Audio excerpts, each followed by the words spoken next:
É isso aí, galera. Estamos aqui de novo para mais uma videoaula, nossa quarta videoaula, tá? Dando continuidade ao quinto capítulo do livro de vocês aí. Vou falar em livro.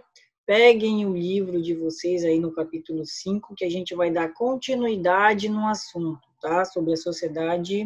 Agora falando sobre sociedade, espaço e economia da Europa, tá? Peguem o livro de vocês aí e vamos começar nossa aula, beleza? Agora nossa quarta videoaula, tá? Bora lá. Olha aí, na Europa se encontram as mais antigas áreas industriais do mundo, já que foi nesse continente que teve início a Revolução Industrial. Ela começou na Inglaterra no final do século XVIII e se expandiu rapidamente para outras partes do continente, tá? Olha lá, observem aqui, ó, a expansão industrial. Olha o fluxo aqui, ó.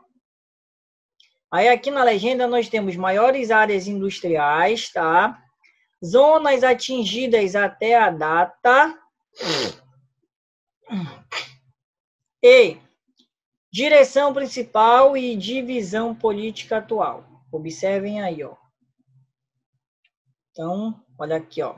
A direção principal para onde foi. Ok? Aí ele fala, ó. A expansão industrial não atingiu todos os países da Europa e os que passaram por esse processo tiveram diferentes ritmos de crescimento. Ou seja, como eles tiveram ritmos de crescimento diferentes, cada região ela teve um processo mais acelerado, outros tiveram um processo moderado, vamos dizer assim, e outros tiveram um processo um processo mais lento. Por isso que ele fala que nem todas as regiões aí elas sofreram o mesmo processo, tá? Na mesma velocidade. Aí, os países industrializados, tá? Elevado nível de desenvolvimento e economia diversificada, grandes exportadores de produtos industrializados, especialmente bens de alta tecnologia. Aí nós temos, ó, Reino Unido, Luxemburgo, veio duas vezes aqui, ó, Luxemburgo. Alemanha, Bélgica, aí Luxemburgo de novo, que isso aqui foi o erro da produção, tá? O erro de digitação da produção. Suécia, Itália, França, Dinamarca e Espanha. São os países considerados mais industrializados. Aí olha lá. Diversos fatores contribuíram para que a Revolução Industrial ocorresse primeiro na Europa. Aí nós temos a acumulação de capitais, tá? Provenientes, sobretudo, da exploração das colônias americanas, africanas, asiáticas. E aí, como eles acumularam muitas riquezas nesse período aí, das grandes navegações, dos descobrimentos de outros lugares, eles arrecadaram, acumularam muitas riquezas. Isso foi um dos principais fatores para que essa questão da industrialização, da Revolução Industrial acontecesse na Europa, primeiramente na Europa, né? Aí nós temos matérias-primas fornecidas também pelas colônias que foram indispensáveis, tá, nesse processo industrial, porque em algumas regiões da Europa não tinha essa matéria-prima e aí era exportada da colônia para as regiões. E aí isso favoreceu muito. A abundância da mão de obra, devido ao intenso êxodo rural, as cidades cresceram rapidamente e isso facilitou com que tivesse a mão de obra necessária para os trabalhos na indústria, tá? Nas indústrias.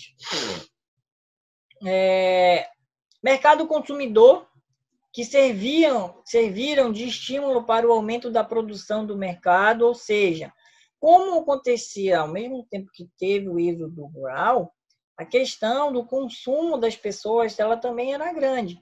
Isso facilitava para que as indústrias elas fabricassem muito mais produtos, porque as pessoas estavam comprando mais. E aí as cidades estavam enchendo de pessoas e com isso mais consumo para as empresas e mais produtos elas conseguiam produzir. Olha lá. O crescimento industrial europeu foi também impulsionado por um conjunto de invenções, tá? Aí nós temos principalmente as máquinas, que foi que deu esse vamos dizer assim, esse elevado no aumento da produção. Essas invenções possibilitaram aumentar o ritmo da produção do mercado, ou seja, ó, aqui na imagem a gente observa que tem homens e mulheres, tá, nas indústrias aqui, e aí eles começaram a produzir em larga escala, tá? Vocês estão vendo que são muitas pessoas. Mas aí quando começou as máquinas, quando começaram a utilizar as máquinas, esse processo aí, ele ficou muito mais rápido, tá? Então, olha o que ele fala aqui.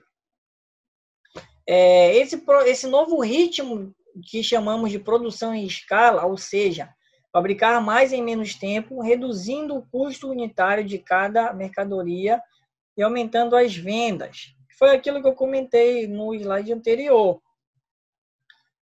Como as cidades tinham muitas pessoas, então esse consumo aumentou. E aí, automaticamente, a produção também tinha que aumentar.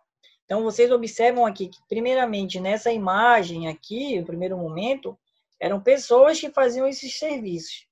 Depois, quando a máquina foi introduzida nessa produção, muitas pessoas aqui perderam seu emprego e as máquinas começaram a tomar conta desse serviço e fazer esses serviços aí. Olha. Tá? E aí, o que esse serviço era feito por pessoas, como vocês viram na outra imagem, vocês estão vendo aí que quando começaram a utilizar as máquinas começaram a fazer esse serviço. Olha lá. Observem aqui nesse mapa, tá? A organização do espaço econômico da Europa. Então, observem aí, ó, aqui na legenda nós temos, ó, espaço econômico dinâmica, tá? Espaço da economia dinâmica. Espaço em desenvolvimento industrial, Espaço em desenvolvimento, indústrias variadas, terciárias e terciário dinâmico, tá? Espaço com alguns centros importantes, espaço de difícil desenvolvimento industrial em crise, desemprego e migração, espaço em dinamização, centros industriais e as rodovias. Ó. Então, observem aqui que, a princípio, ela está concentrada em apenas uma área aqui, ó. Tá? Observem aqui, ó. Ela está concentrada aqui nessa região, tá? Aqui, ó. Aí, ó. A substituição de trabalhadores por robô é chamada de automação industrial, tá?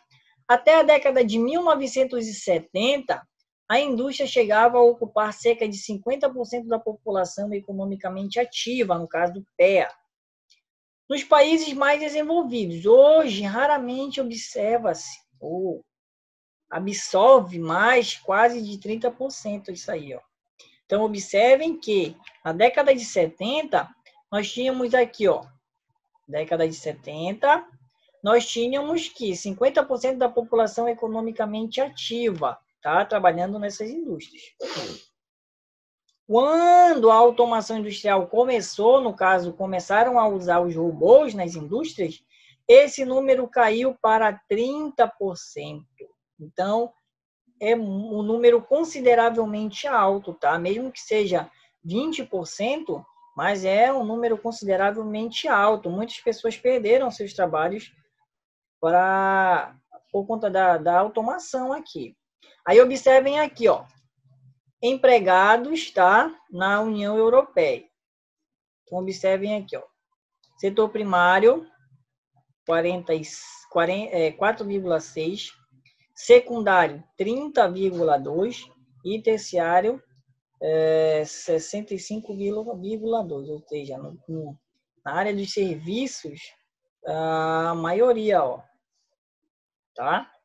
Na área do serviço aqui, ó, terceiro setor, que é o setor terciário, então 65,2%.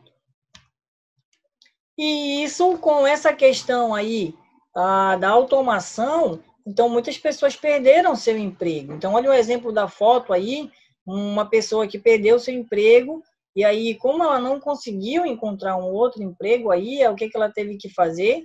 Teve que pegar seu violão e tocar nas estações lá da Europa, tá? Aí, por isso que ele colocou esse título aqui, ó. A automação criou o maior problema social da Europa hoje, que é a questão do desemprego. Então, não é pelo fato da Europa ser uma região bastante desenvolvida, com bastante indústrias, mas a questão do desemprego ela é muito grande também lá, tá? Aí nós temos, ó, a localização da indústria. Inicialmente, as fábricas na Europa se concentravam principalmente próximo às matérias-primas, tá? Porque isso facilitava essa questão até mesmo da produção de determinados produtos. Com o passar do tempo, isso mudou. As opções de localização industrial foram ampliadas devido aos seguintes fatores. Olha lá. Crescimento numérico das fábricas, introdução da energia elétrica, crescimento dos mercados consumidores, uso de formas de transporte mais eficientes e mais rápidos. A gente tem que só lembrar que no início, qual era a questão, o que era que fazia as máquinas se movimentarem? Era o carvão, tá? E aí, com o passar do tempo que a energia elétrica foi introduzida nas indústrias, esse processo ele ficou mais acelerado, tá? Então, como essa aqui ele fala aqui, ó, tá? A questão da localização. Então, muitas empresas, muitas indústrias, na verdade, elas se deslocaram para lugares que a questão da energia elétrica ela facilitava isso e era mais facilitada para eles ainda, tá? Aí observem no mapa. Esse mapa tem aí no livro de vocês, na página, deixa eu pegar aqui. Não tem. Não tem. Só achar aqui. Ih, rapaz, sumiu. Deixa eu procurar aqui. Depois eu acho. Então, olha lá. A Europa agropecuária, tá? Então, observem aqui, ó. Observem aqui, ó. Tá? Cada região dessa aqui, ó, cada cor dessa é referente aqui na legenda. Então, observem aí, ó, o verde, criação, tá? Nômade de gado, no caso do pastoreio. Aí o outro mais clarozinho aí, ó, criação extensiva de gado. Aí o outro, criação extensiva de gado também. Aí o outro, agricultura e por aí vai, tá? Então, olha lá, peguem o livro de vocês, para que vocês acompanhem comigo aí, tá? Essa questão aí. Então, a gente está acompanhando aqui no livro, beleza? Então, vocês vão acompanhando aí comigo pelo livro de vocês, tá?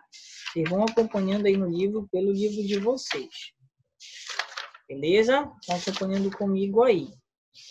Deixa eu só pegar aqui, eu já vou mostrar o livro para você. Página 71, olha lá. Tá? Página 71, Europa Agrária. Beleza? Aí vocês vão ver e fazer a comparação aí. Aí nós temos a questão da pesca, tá? A questão da pesca ela é muito forte na Europa, muito forte mesmo, principalmente na questão dos países ali que ficam na região setentrional, tá? Isso facilita a questão da pesca. Então, observem aí o que ele fala, tá? A atividade de pesca é bastante desenvolvida no continente europeu, sobretudo nos países setentrionais, como eu falei para vocês, tá? Aí nós temos Noruega, Finlândia, Suécia e Islândia, que utilizam modernos equipamentos de pesca. Observem aí na imagem que eu coloquei para vocês. E aí também nos canais fechados, tem vários programas que falam, que são referentes à questão dessa pesca aí, tá? Olha lá. Aí nós temos também a questão das matérias-primas, tá? Da matéria-prima aí na Europa. Então, observem aí, ó. Nós temos o manganês, tá?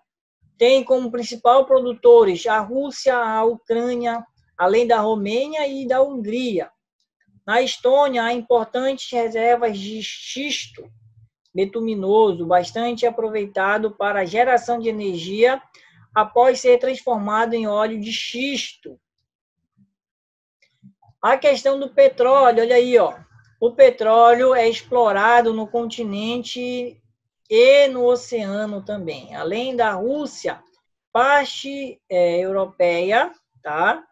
E do Azerbaijão, outra região rica em petróleo, é o Mar do Norte, onde a exploração é controlada pelo Reino Unido e Noruega. A gente sabe que o Reino Unido recentemente saiu da União Europeia, tá?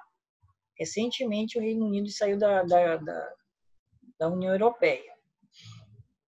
Nós temos o carvão, é extraído em maior quantidade na Ucrânia, no Reino Unido, na Alemanha e na Polônia. A descoberta da sua utilidade como fonte energética e como componente para a produção de aço permitiu, no século XVIII, o desenvolvimento da atividade industrial. Foi isso que eu acabei de falar para vocês. Que aí, antigamente, as indústrias elas funcionavam, o que movia as indústrias, as locomotivas e por aí vai, era o petróleo, era o carvão, tá?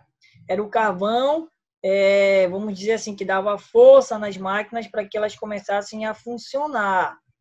Então, quando eles descobriram a utilidade do carvão, então eles começaram a utilizá-lo ele nesse tipo de atividade, tá?